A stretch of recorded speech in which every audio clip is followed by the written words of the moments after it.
Eh bien, cette année, j'ai essayé de m'abstenir de broyer mes bords de champ, parce que traditionnellement, nous les agriculteurs, au mois de mai, juin, on tond les bords de parcelles parce qu'on a peur en fait que toutes ces graminées qui sont sur les bords de parcelles, mais il n'y a pas que des graminées, on voit il y a un rumex, une centaurée, une ombellifère, fassent des graines et que ces graines se disséminent à l'intérieur de la parcelle. Et ça peut être une réalité, hein, c'est quand même, les contaminations peuvent venir du bord des parcelles.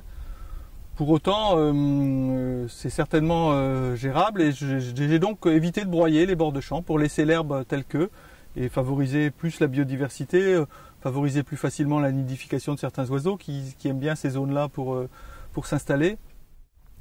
Et donc j'ai quand même broyé certaines zones, partout où j'avais des bromes stériles qui est vraiment quelque chose qui colonise très rapidement les parcelles.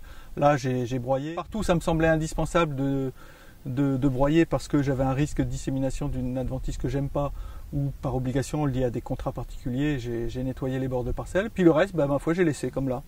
Aujourd'hui c'est très beau, on peut s'en réjouir, on verra dans les années prochaines si par hasard je vois certaines graminées, si je vois des chardons gagner à l'intérieur de la parcelle d'une manière plus importante là que là où j'ai nettoyé.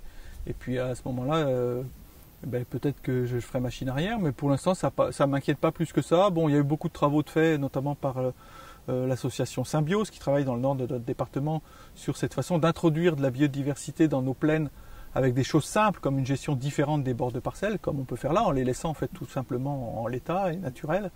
Et de leur expérience, il n'y a pas de risque trop important de dissémination pour des espèces indigènes classiques. Effectivement, le brome, souvent quand on en a, il colonise, mais le brome, c'est pas une espèce indigène, en fait, c'est une espèce colonisatrice. C'est quand on a trop nettoyé qu'il vient s'installer et en plus il dissémine dans la parcelle. Mais si on a une flore naturelle, classique, voilà, il y a des fétuques naturels, des dactyles naturels.